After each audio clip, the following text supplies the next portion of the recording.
like let's go ahead and get started. So, pardon me. I will call the meeting to order. Brenda, if you would take roll for us. Board Member Freeman. Board Member Jolie. Present. Board Member Kelly. Here. Board Member Mercier. Present. Board Member Ridley. Present. Councilmember Russell. Present. Councilmember Ward. Mayor Sierra. Here. Vice Chair Boreski. Present. Chair Moore. Present. Great, thank you. Item 4, public forum. Brenda, do we have anyone to address the board tonight? We do not. All right, thank you. Moving on to new business. Item 4A. Sarah, I'll hand over the mic to you. Okay, let me share my screen.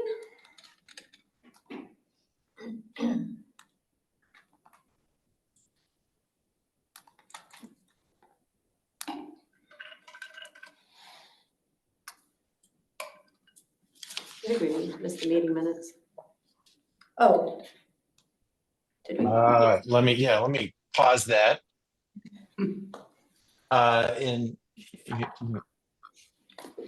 If I could get a motion to approve the minutes from the March 11th meeting. Move. And a second. Second. All right, any discussion, corrections, additions? All right, all in favor, please say aye. Aye. Opposed? None. All right, thank you for bringing that to my attention. Now, back to number 5 for the second time. All right, well, good evening, everyone. We have 3 action items that are new business tonight. They are all related to code changes. So the first one here is water service requirements and city code amendments for extraterritorial water service. We provide approximately 400 customers water outside of the city limits. So these areas, there's a small piece of Littleton in the southwest corner of the city. There's on the east side of the city, there's small sections of Cherry Hills Village that we serve. And then there's specific customers in Sheridan that we also serve. So there's potential that in these areas there are lead service lines or galvanized service lines requiring replacement. So we wanted to make sure with these code changes that we are in line with the code changes we made previously as a part of the lead reduction program. So for a little background, the last time we made adjustments to the code for the lead program was in April 2024, where the service line ownership was defined. We established the program, established financial conditions for the program, and defined the city and customer responsibilities for a lead service line replacement. We began the program, we began construction or replacing service lines in July of 2024. And then this number is a little out of date, but as of today, we have replaced 809 lead or galvanized steel lines. So these changes affect two sections of code, 12-1C-2, which defines the ownership of the water service line in those extraterritorial areas. And then section 12-1C-4, which establishes the same conditions for the lead reduction program on those extraterritorial customers. With that, I'll open it up for any questions.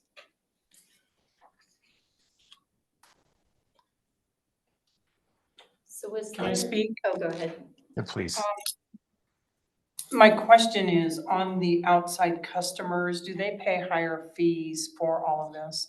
They pay higher fees for water. Yes, there's as established through the rates and fees process, they pay just a little bit higher rate on water, as well as a little bit higher rate for sewer service. And so is that why we're including them in the loan monies, if we have enough? Yeah, so because we are the entire system, and then system does include these extraterritorial services, we are required to to do the same actions as far as removing the service lines out for even inside city as outside city, Okay. because it's part of the whole water system. Sarah, if I could jump in on that, they are our customers just like any other in-city customer. And so we serve them as a customer. They have a different rate because they're outside the city, but it's not like they get prioritized differently. Our water service area is a boundary that's bigger than the city itself. And that's the Englewood water service area that defines who's a customer and who's not. Okay, thank you.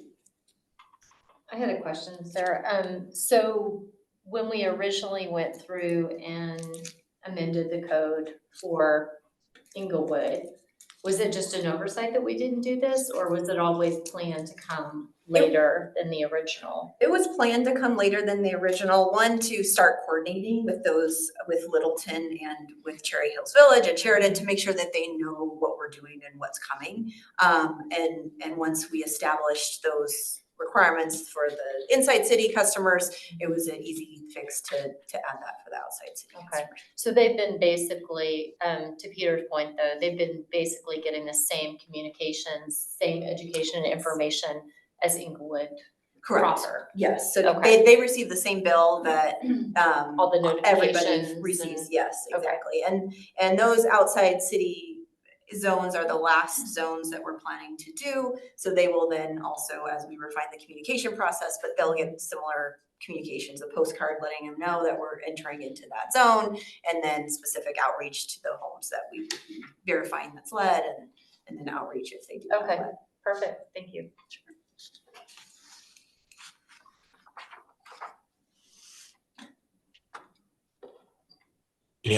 Any further questions? All right, can I get a motion for item 5A as written? So moved. Second. Okay, we have two. So I'm gonna take Rita and Drivis. Sounds good. Any further discussion? All right, all in favor, please say aye. Aye. Aye. Opposed? Aye. I'll take, my timing was wrong. I'm going to take that aye as been in the aye category and not under opposed. Correct me if I'm wrong. All right, either way, the motion carries. Thank you. All right, Sarah? Oh, no, this moves over to Chris. Item 5B. Oops, sorry. Good evening. We're going to be discussing a few additional city code amendments. This is related to water nuisances, if I could get that out today. So really what we're going to discuss is pollution of the water supply and protection of the municipal drinking water supply. So really the pollution of the water supply is really looking at just the raw water sources, including the river, reservoirs, tributaries, and the protection of the municipal drinking water supply also includes the drinking water treatment plant as well.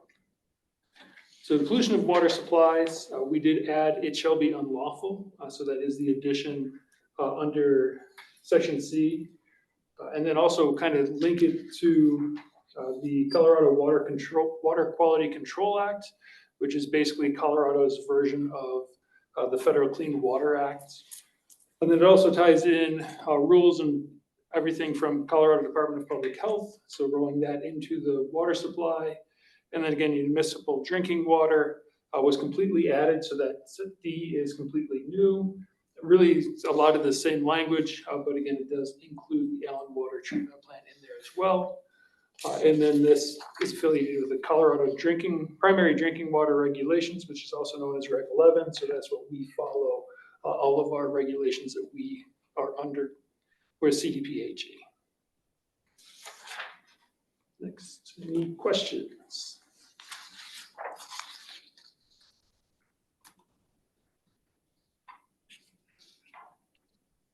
No questions for Chris? All right, could I get a motion for item 5B as written?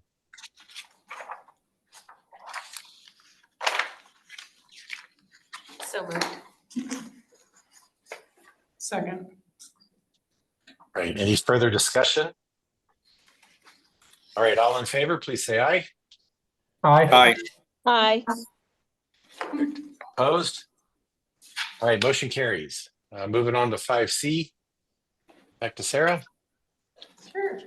Okay, so this last code amendment is a somewhat simple one. We are updating any reference items, kind of so as we bring code amendments, the code is being reviewed by the city attorney's office to update references where needed, and there was one identified in one of the sections related to water, which was removal of a reference to section 11-3C-3, which is related to fees for street cuts. We are replacing, with this code amendment, it would replace that reference to the city's rate and fee schedule. And so in that rate and fee schedule, there's a street degradation and restoration fee. So it just really updates that outdated code reference. Any questions for this one? Assuming there are no questions, can we get a motion to approve item 5C as written? So moved.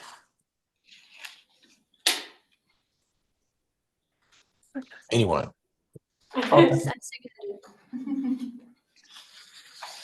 Sorry, did I hear a second? Yes. Yeah, I'll second, Oh, Chair. Great, thank you. Everyone. Everyone together. All right, any further discussion? All right, all in favor, please say aye. Aye. Aye. Opposed? All right, motion carries. Move on to item 6, new business. And Peter or Victor. Yeah, thank you, Chair. So I'm gonna actually have turn this over to Sarah since I'm remote to do the water and the sewer, and then I'll present the SPR, and then Victor will present the stormwater. Sounds good. Okay, so we are kicking off the 2026, if you can believe it, budget process. The first step in that is to present our 5-year CIP. So the agenda tonight is utilities, the water and sewer funds, then South Platte Renew, and then Victor Rochelle, Director of Public Works, is here to present the Stormwater Fund. I will just say a note in the room, Artem Kiriachi is our business analyst. He's sitting behind you here. He helps us keep track of all these numbers. Okay, utility strategy. This is, you've all seen this before, but our 2 main goals are to modernize the utility and improve the customer experience, doing that through investing in infrastructure, replacing assets, establishing maintenance programs, and system optimization and staffing levels adjusted as needed. And then to improve the customer experience, we are continue to work on taste, odor, and hardness of the water, enhanced customer service, financial transparency, and updated the billing interface. So our main focus currently is for 2025 is we are updating the master plan. So one of the things to note as you see the numbers for the 5-year in water, in water and then sewer as it relates to collections, is those numbers will be changing and being updated through the master planning process. So the original master plan was done back in 2020. Generally, those are updated every 5 years. So we are due for an update. The master plan will be updated by the end of the year, with those numbers then flowing into the next year's budget process and an updated 5-year CIP. 2025 major project updates. Again, the lead reduction program, we've replaced upwards of 800 lines so far. City ditch, we are anticipating construction starting this summer. We are actually reviewing bids that we received last week. So I think we're on schedule for that. And then the Denver water interconnects, there's an RFP planned for construction to go out later this month. And then we will anticipate beginning construction in the fall of 2025. So here's a list of projects and programs that have been in development or are in development or will be planned through the next 5 to 10 years. This is more of just a reminder of the many things that we have going on. The 5-year total for the CIP is approximately $109 million. And for the 10-year CIP, it's upwards of $133 million. That includes both the water system, the sewer collection system, and then Englewood's portion of the CIP for South Platte Renew. So on this first slide for the water fund, these are the WIFIA projects that are listed here. So under WIFIA, we have certain work packages. We're addressing instrumentation and control improvements, and process improvements at the plant, and then remote pump station improvements. There's other programs within WIFIA, like the operations or the building projects at the Alomar treatment plant and at the service center that we have started construction on or going to start construction on this year. Those fall mostly into 2025, but they've kind of fallen off this list just because they're already in progress. So the WIFIA projects for the next 5 years are anticipating to be about $18 million, which will exhaust the rest of that loan. On the next slide here, we've got the cash funded projects. So the cash meaning the funds that are available in the fund balance. So they're not a part of the WIFIA loan or a part of the SRF loan, other than we have listed annual water line replacement for a couple of years here as a part of SRF. And that is because we're anticipating that the lead program will come in less than the $40 million that we took out for the SRF loan. And the other projects that we will pay for with the fund balance include city ditch piping projects. So this is a multiple year project. We have funds budgeted in 2025. So this is not the total cost of city ditch. We will be bringing that in at a future meeting. And then we also have some improvements at Meadow Creek that we're planning for that Denver Water is coordinating. And finally, this is the lead service line program. This is anticipating the last year of replacements will occur in 2026. This 9.5 million is currently what we're anticipating based on progress so far and the lines identified to this point. So our total water CIP for the 5-year period here from 2026 through 2030 is about $56.8 million. So I'll pause there if there's any questions on the water fund CIP. Yeah, I do have a question. Yep.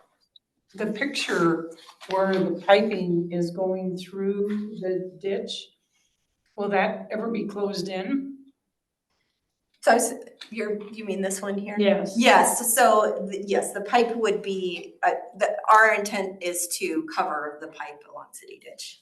Okay, and it's not actually in a lot of places gonna go through the city ditch, it's to the side of it. So it depends on where you are and what the design has allowed us to do, but there are some sections where we will be putting it in the ditch and covering it. Okay. Or outside, depending on what made sense for hydraulics and the design in those areas. Okay. And I'll just add that keeping in mind that the city ditch pipe is much larger than the pipe you're seeing there. That's just a photo of a piping project.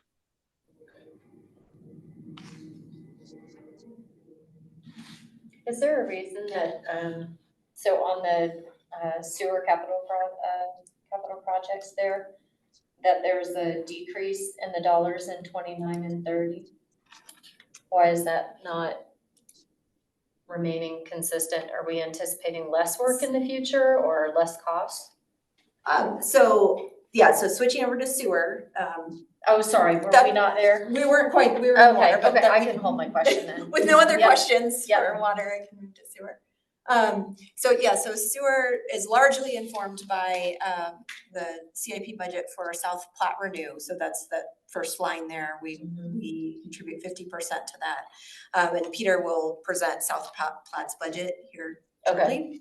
And then we have identified funds for sewer pipe and manhole rehab as a part of the collection system for the next 5 years as well. So I think, unless there's questions on sewer, I'll turn it over to Peter to discuss that. Okay, thank you, Sarah. So like Sarah said, South Platte Renew is funded through the Sewer Enterprise Fund. And so we'll run through just quickly some of what informs what we send over to Englewood as half of the funding for South Platte Renew as a whole. So as an overview, South Platte Renew is a regional entity. It's a 50-50 joint venture between the city of Littleton and the city of Englewood. That was established in the 70s. We serve about 108 square miles. You can see all the way to the east is I-25 way down in Lone Tree. To the west is basically Ken Carl. To the south is Roxborough and Dominion. And you can see the orange is Littleton and the green is Englewood. The other colored entities are all connector districts that are served by the two cities, or that have agreements with the two cities. And so there are 13 connector districts with Englewood and 8 with Littleton. And the reason why that number is 21 is because there are a couple connector districts that actually have agreements with both cities based on their geography.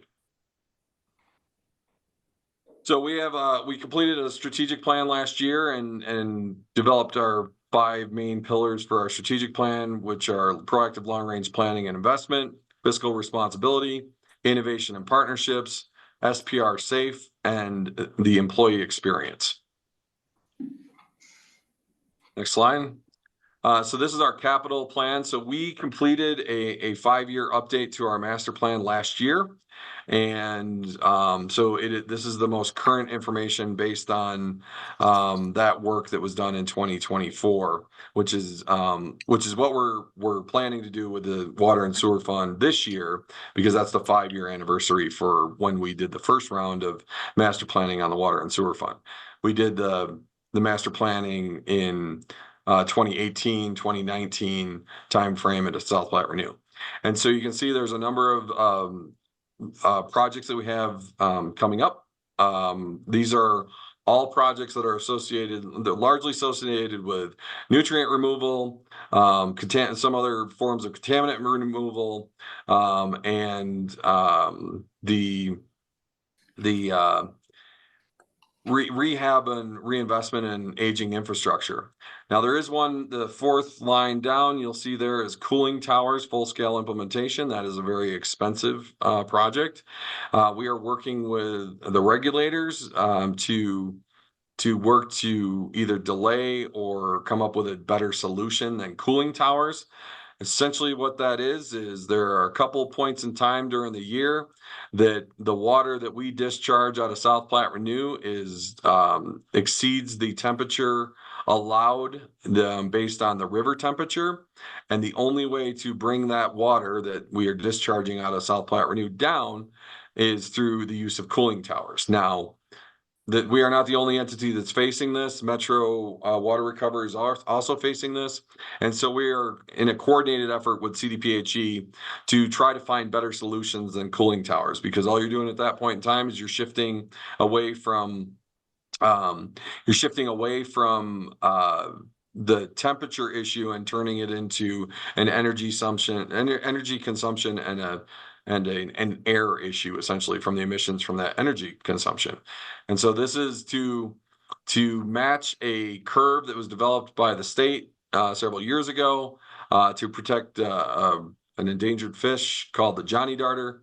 And so it's a lot of money to invest, and we are working on that. But you can see it's our most expensive project over 5 years on this slide. Next slide.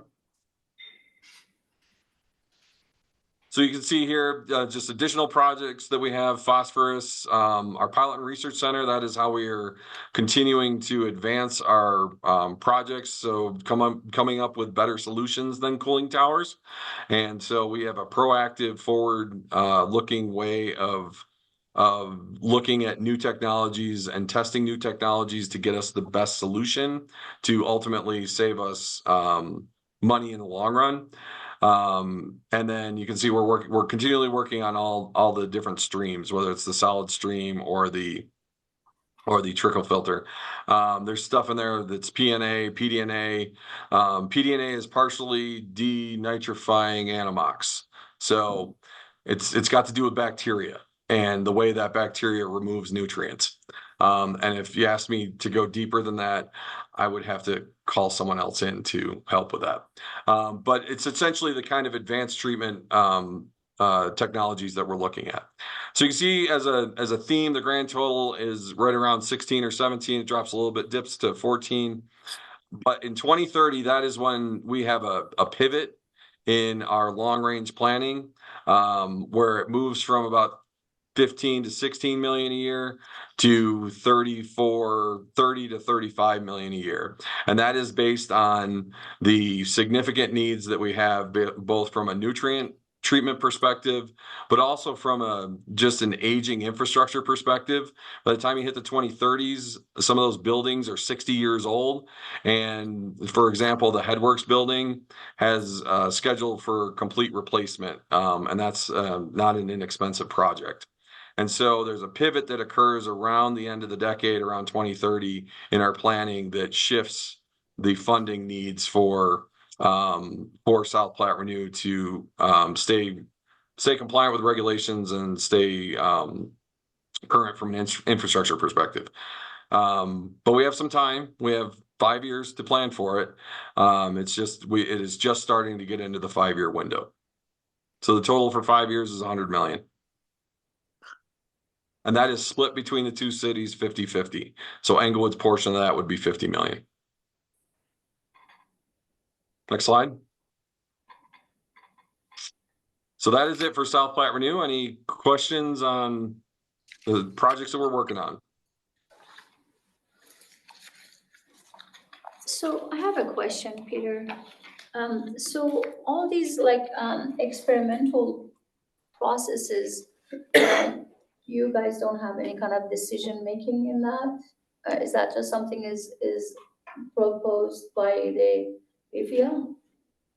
Actually, it's the opposite. What we are actually engaging in is agreement partnerships to test out technologies that will benefit us in terms of addressing nutrient removal and improving ways to execute treatment processes.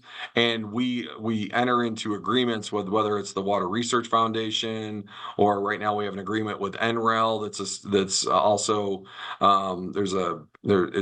University of Virginia is in that study, and so we are a participating member of that study as part of that agreement. That agreement actually is to help us figure out how to maximize our biogas production. And when we maximize our biogas production, we produce a renewable natural gas that we can then sell back to the energy grid.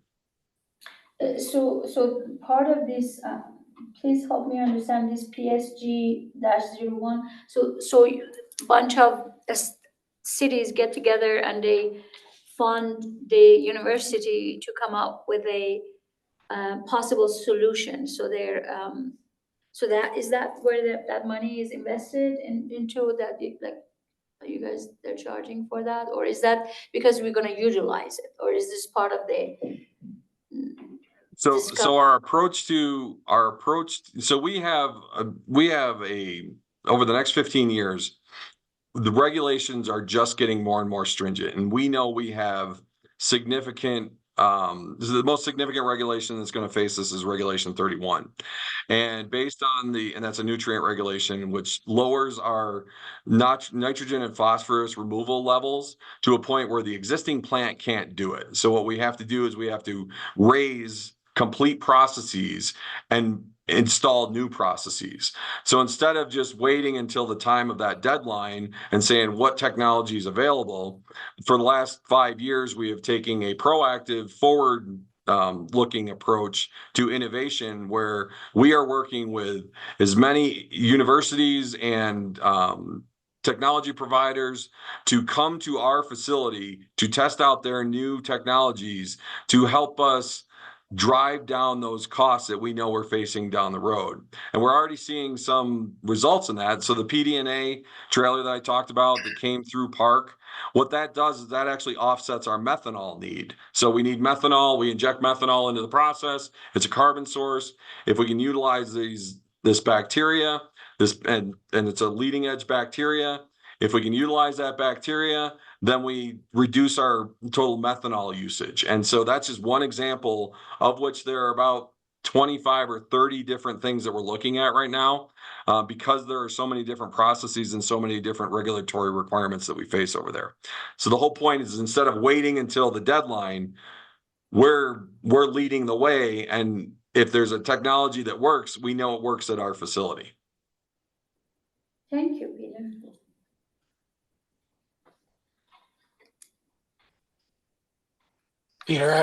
Peter, I have a question for you. Is there, you mentioned like regulation 31, is there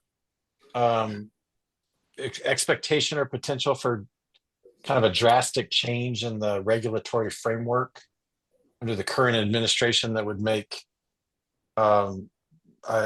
loosen or change this kind of regulation that we're planning towards? Not necessarily for regular 31, because that's already booked. That's a Colorado reg. Okay. That's a state regulation. What I will say is what's kind of up in the air, we're not exactly sure where it's going to go, are things like biosolids and also PFAS. So PFAS is one of those things that, one of the thoughts is that the new regulation or the new administration is maybe dialing back some regulation. However, the new EPA administrator, Lee Zeldin, actually, if you look at his background, he had a focus on PFAS as a contaminant that he wanted to make sure got removed, because those are the forever chemicals.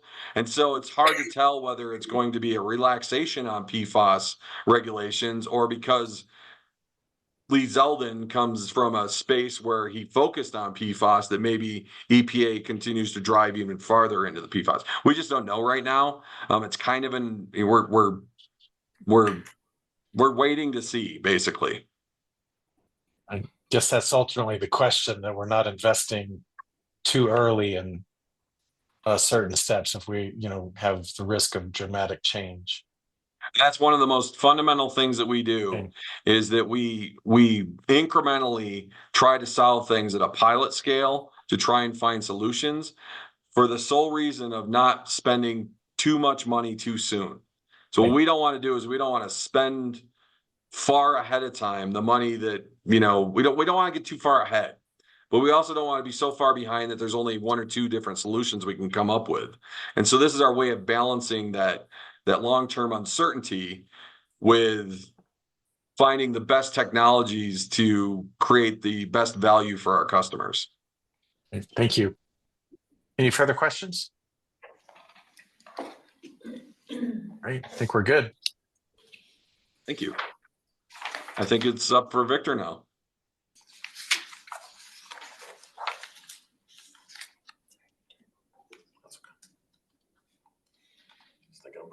There we go.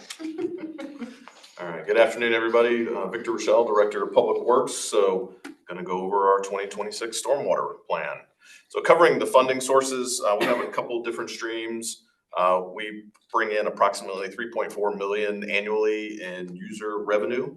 We also have 10 million in enterprise bonds that we pulled in July of 21, 26 million from a revolving fund. We also partner with Mile High Flood District and do matching funds. We have a couple of those projects, we'll talk about them here shortly, where it's a 50-50 match through an intergovernmental agreement. And they're on the second to last bullet, there is a typo there. We are not proposing to raise stormwater rates in 2026.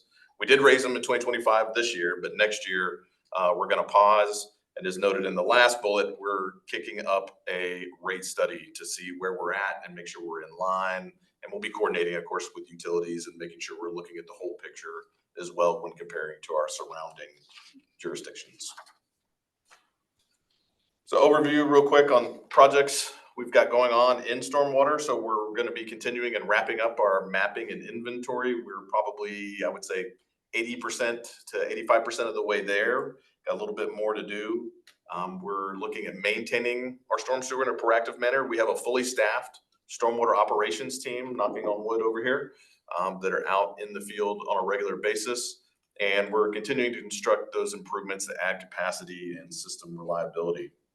In 2025, we're going to be wrapping up this year the South Englewood Flood Reduction Project. That's that really large project just south of 285, where we're taking water from Rotolo Park over to a new detention pond and then discharging into the Oxford pipe at a reduced flow rate. We also have the Old Hampton Utilities Project. We're coordinating with the Utilities Department.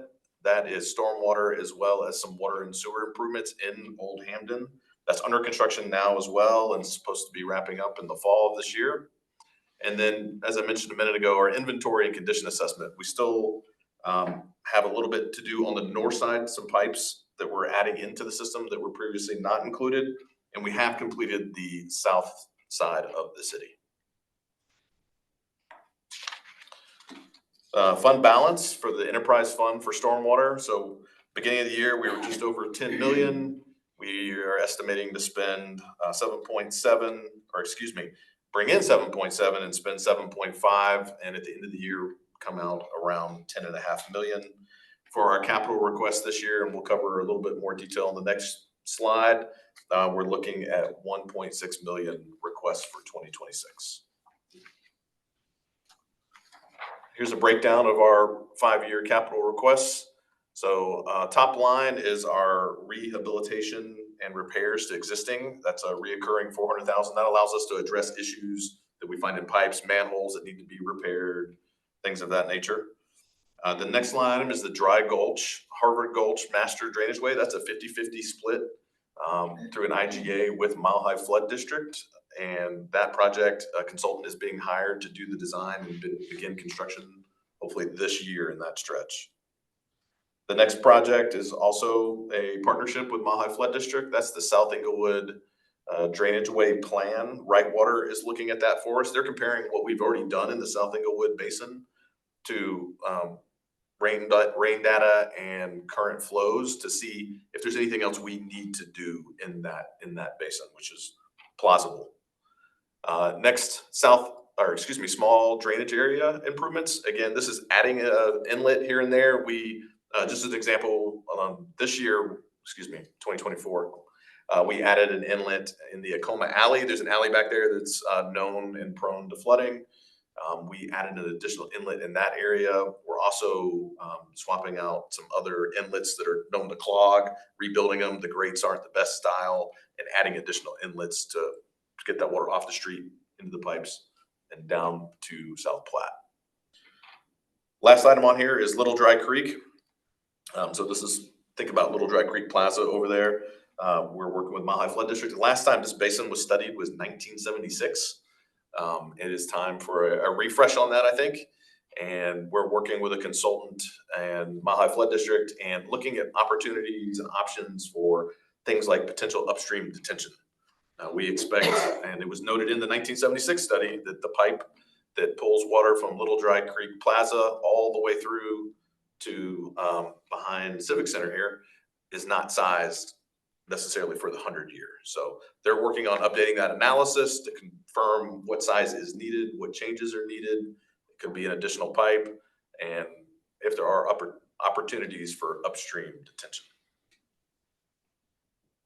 And with that, happy to take any questions.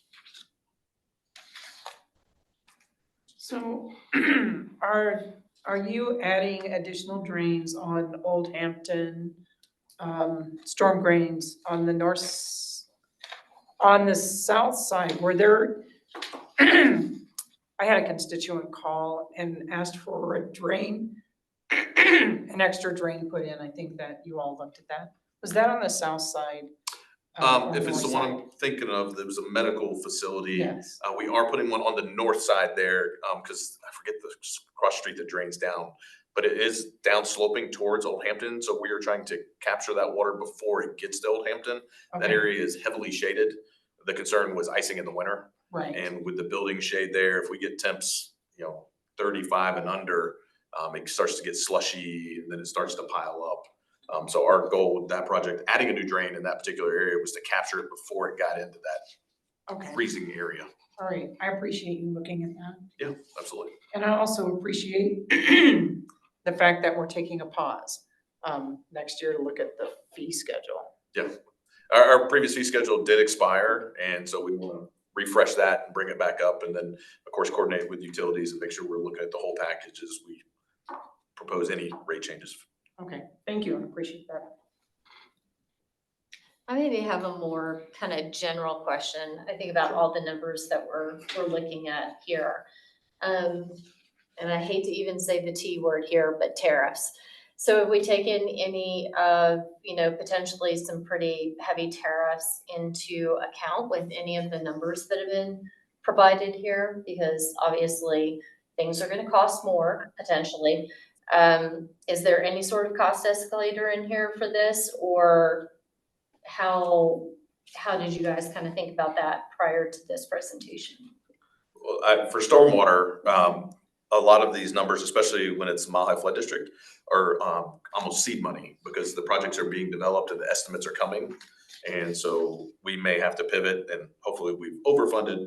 And when we talk to Mile High Flood District, some of the money in between these IGAs, the language is built in there where we can move it between basins. So you would look at scale, like scope. Correct. Right? Scale and scope, Okay. and if we needed to bring a budget supplemental on a critical item, we would certainly look to do that. Come back here, come back to city council as well. But we do have escalation for inflation built into it. The tariffs. But inflation. Yeah, but Yeah, inflation, okay. but the tariffs are a little bit unknown at the moment, but Yep. they could have an impact, just depends. I'm gonna knock on wood for us. South Englewood Flood Reduction Pond is our largest project, and all the materials are purchased and we're almost done. So Okay. concrete and steel on that one are Yeah. I What don't about know. on the utility side? So, for South Platte Renew and so all the process plant work, it is something that we are paying attention to.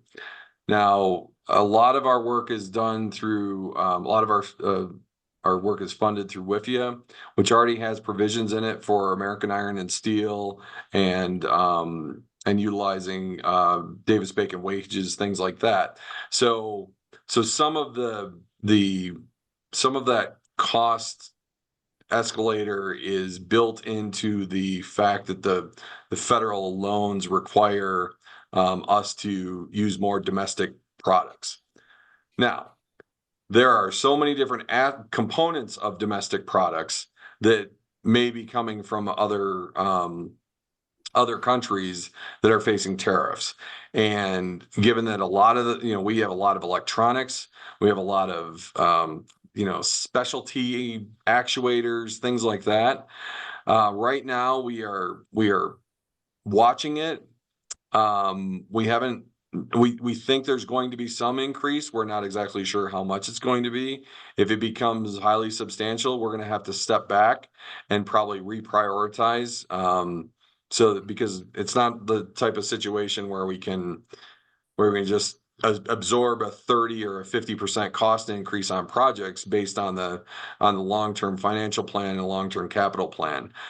So if we start to see things that are that significant, we have to step back and reprioritize to still fit within what we can so that we don't create rate shock for our customers. I think as we start to as projects start to execute, this is one of the reasons why we utilize what's called CMGC, because what we do is we do early works packages, and so we've done that on some projects where we've already set and ordered parts that we know we're going to use for the project while the rest of the design is occurring. That way we lock in the pricing as opposed to waiting a year and a half for the design to finish. Order the products, which might take another year to come in, and by that point in time, you can see all these price escalators. So we have some ways that we try to mitigate it, but there's a piece of this that's just unknown. Thank you. Any further questions? I think we can move on to item 8, staff's choice. So Vicky, do you want to Yeah, absolutely. So hi, I'm Vicki McDermott. I'm Deputy City Attorney for the City of Englewood. I'm introducing our legal extern, Myers, who's here to present on Bob's Rules of Order for the. Okay, thank you guys for having me. I have some printed copies of this little reference guide for you, and I'm just here to talk to you about the meeting procedures that the city uses. So just for background, the city uses Bob's Rules of Order, which are basically just the standard meeting procedures used by local governments in Colorado.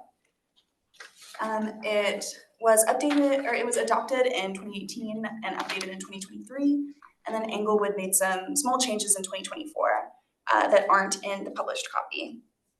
So on the next slide, just some quick points about it. The real point of it and the goal of using it is to make your guys' meetings run efficiently. So you have a lot of discretion and flexibility in applying them. And the point is really to make them work for you guys. Some good resources in the actual book are Appendix B, which has just a full list of all of the rules, just for a quick reference to read through. Just listed out really briefly with the longer explanations in the actual book. And then Appendix C with a table of all of the motions and points you can use, and just the specifics on each of those. So if you need to just reference it quickly, those are really good to know about. Motions, like you guys are already familiar with, are used to take any formal actions for the body. And points are used for quicker, more procedural issues that need to be addressed immediately. And the next slide talks about the reference guide, that one pager that you guys have, again, just for your ease during meetings to reference really quickly. It talks about the flexibility that you guys have in enforcing the rules and some basics on the motions and points and how to use them. One that has been a little confusing for our boards is the motion to reconsider. So you will use the motion to reconsider when there's an issue that you already voted on as a board, but you want to bring it back up. So it doesn't reverse the previous vote. It makes it as though the original vote never happened. So it vacates that original vote and lets you guys discuss it again and put forward a new motion to decide what you want to do. It can only be brought by a member that voted with the majority. So if you lost in the initial vote and voted against the majority, you can't use this to sort of get your foot back in the door. But if you voted with the majority and new information has come to light, you can bring it back to the board's attention. You also can only use it at the same meeting or the next meeting after the original vote. So you can't bring something back up from months ago just to reconsider. And yeah, if it's successful, it doesn't fully reverse the previous vote. It just makes it as though the vote never happened and you guys can debate it again and vote on it fresh, basically. And the next slide has a couple more points about that reference guide. It talks about a motion for executive session, which we'll talk about at the end here, and some ethics points.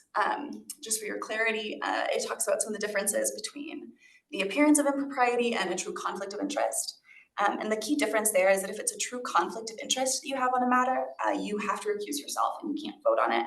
Whereas if it's just an appearance of impropriety, you can choose to recuse yourself or state why you don't think you need to be recused and still vote on the matter. And so the next slides start getting into some of the Englewood differences. In 2024, Englewood adopted this ordinance, which I'll also give you the printed copy of, just to make some small changes to the published copy of Bob's. And so the next slides are just going to talk about what changes this ordinance made. The first one has to do with recusal.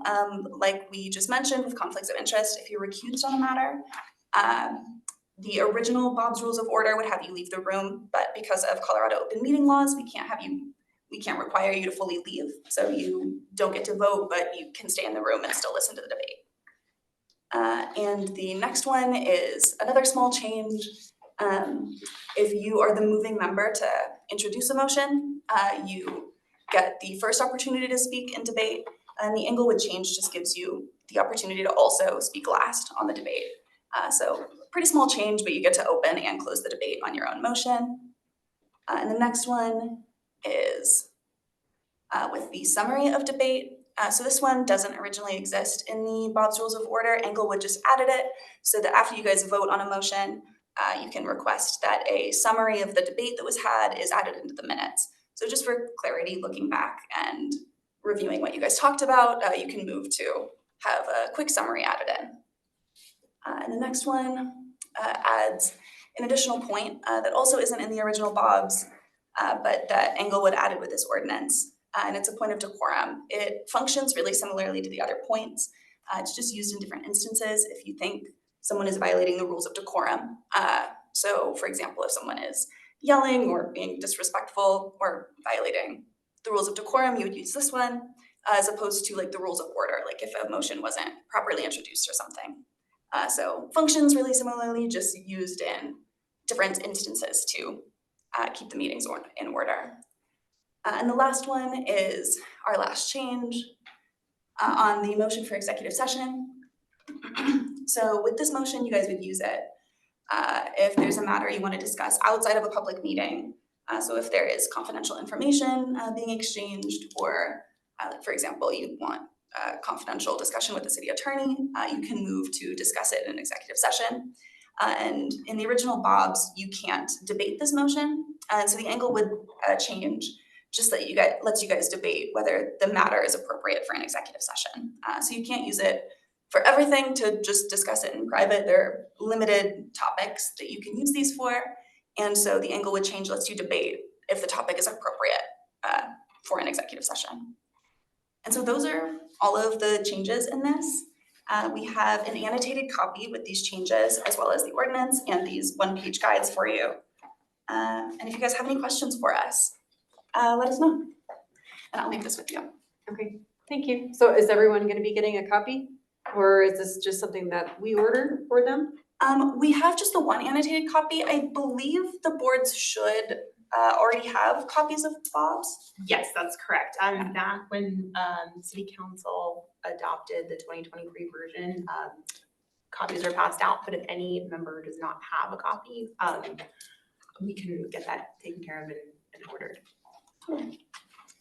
Does that also, you didn't talk about it, but does that also, we had that, that hearing?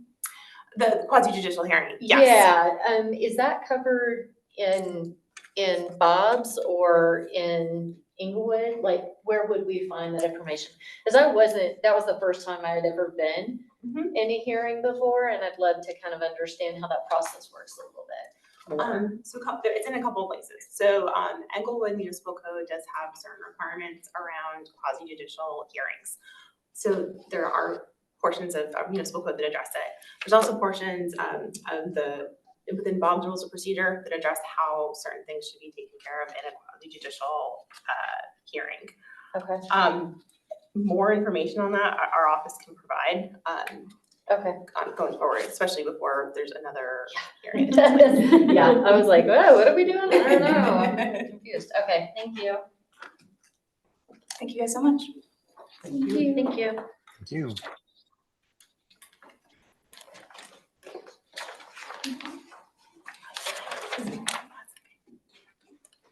Is the second, I'm sorry, there was a second presentation listed. Was that all part of this? Or Vicky, are you done?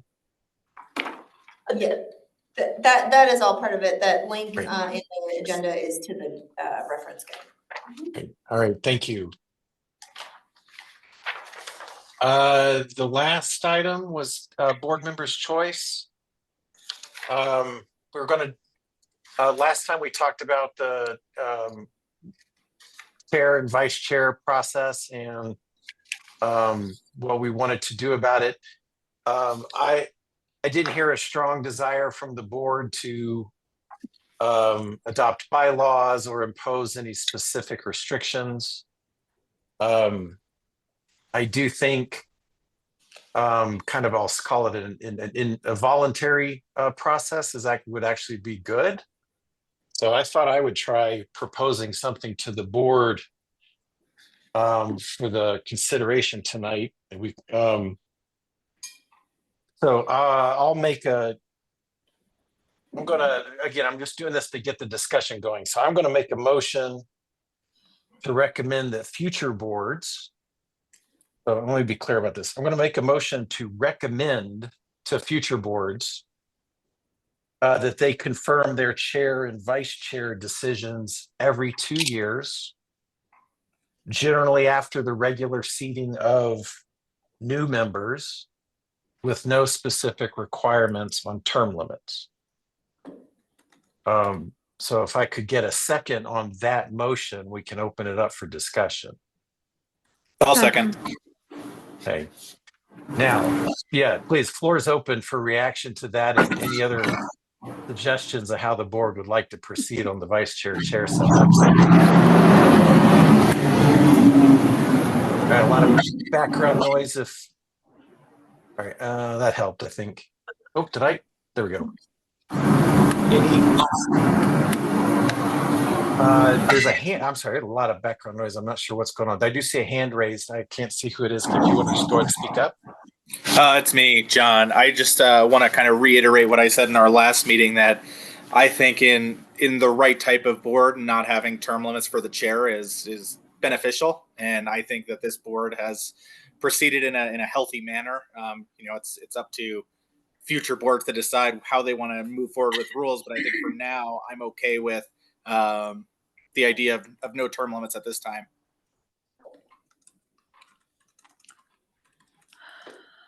Go ahead. I really don't like the idea of that there is no terms. Because I think it should be the decision of the board to decide how does that, and the flexibility should be in the hand of the board, because the members changed, their intentions changes, their desires changes, their background changes, and so I think that leaves room for power gain, and I don't like that. I feel like it needs to be flexibility with it. And I think the people have to choose that. And so I think as members of the board should be in charge of that. I'm not sure if I'm using the right terminology, but I hope that my desire is passed on as what I'm trying to express. I don't think ever should be in the hand of one person to be able to have that kind of a choices. So to be clear, and let me just clarify if I may, to be clear, Marjan, the motion is in fact that the board actively consider, we recommend, we're not going to bind future boards, but the recommendation is that future boards consciously revisit that decision. I would suggest that if we do put in term limits, we also have to we'd have to probably create bylaws to insist, in effect, that election process does happen. So this board could create bylaws to make sure that election happens and there's term limits. The motion is to leave it something more formal than today, but less formal than doing that. But that's what we're discussing. So I think anyway, I'll invite you to clarify if that triggers anything more, and then I'll move on to Rita. Thank you, John. I guess I'm not communicating what my desires. I'm saying that having the flexibility. Let's say like somebody's running for 2 years, and then we decide again 2 more years, and maybe 2 more years happens. As long as that choice is open. I'm not saying that just because somebody's running for 2 years, we have to change them. I think there is value in the wisdom that it comes with that history. But I think the choice should be something that is decided by the board. Thank you, John. Go ahead, Rita. The council happened to be talking about this last night in conjunction with all boards and commissions. And I did bring up that the Water and Sewer Board, the term limits on water and sewer was 6 years. And council did not get an answer to this, but we will be talking about it again. And probably, I don't know if it's in a couple weeks or in a month that it will come up again, but I believe council, currently the boards, the recommendation is most of the boards will serve 1-year terms. Is that correct, Mayor? It was 2 years. Or 2 years, or is it 2-year terms? 2-year terms. Yeah, it was 2-year terms in a leadership role with it on a board or commission. That was what the recommendation was. But you are absolutely correct that it's members of the Water Sewer Board have their term limits of membership can go up to 18 years because it is 3 terms of 6 years. Right. That's what a member and this board is eligible for. But they would be a 2-year term on most of the boards, and they could serve as chair 2 times. I believe the recommendation applied to chair and vice chair. It wouldn't necessarily change the term limits of membership in general. Well, right, but so if somebody got appointed in the last year of their term limit, if they're termed out, then they'd only serve a year in that position. Correct. But it's a 2-year term, and they can serve 2 2-year terms as chairman. Correct, as chair or vice chair. A concern I think that you're perhaps raising is that given the longevity that a member on this board has as compared to other boards and commissions, it could create a situation where there's a possibility that there isn't a member that would be eligible to serve as chair or vice chair in that situation if that was adopted. Right. And I mean, whatever is decided, I think this board can control some of that by developing bylaws. Because that's the option in the proposal, that boards can develop bylaws if they want to. Yes, that would be a way to address it. Another way to address it, as we talked about last time, would be to request council action, which could be in the form of an ordinance specifying how chair and vice chair elections proceed or any term limits on that leadership role. And Vicky, just to confirm, you did also give us the option of doing nothing, right? This board is not subject to those current rules because of the way we were created. So I think you previously told us the board could just leave things well enough alone if it chose. Is that true? That's correct. So currently, the board and commission handbook addresses election procedures, but doesn't, as it's worded, doesn't apply to charter created boards and commissions. What was presented last night to council was a proposed ordinance that would change municipal code and would set parameters within municipal code around the length of service for a chair or vice chair on all city boards and commissions. That item has been tabled, so it's not presently before council. Is that to a date uncertain? Correct. I think so. I rewatched the meeting this morning, so I believe. I think that's what it was. It was, yeah. Let me throw this out, and deferring really to the council members. I certainly would welcome and support if you guys wanted to table this issue, table this motion until the council knows more about where it wants to end up. That does mean, it does mean I'm sitting here past the 2-year limit. But if I won't object to the tabling of this motion until we have more direction. But someone would need to make that motion to table and defer for another day. At least from my perspective, Chair, I would be in favor of tabling the discussion just because we are, we potentially would have more clarity on the issue within the next month or so. So we may just go a meeting with current or status quo. Mayor, is that a motion? Yeah, so I'll make the motion to table the discussion to table this current discussion or on setting term limits. And I'm actually going to second that motion. Further discussion? Otherwise, I'll take the vote. All in favor of table? John, go ahead. Can I just want to mention one other thing while we have a few of the council folks here are going to be having conversations about that. Just that the Water and Sewer Board, I think, has a lot of institutional knowledge that comes into the equation. It's a little harder for new board members to come in and understand everything Peter and his team is trying to do.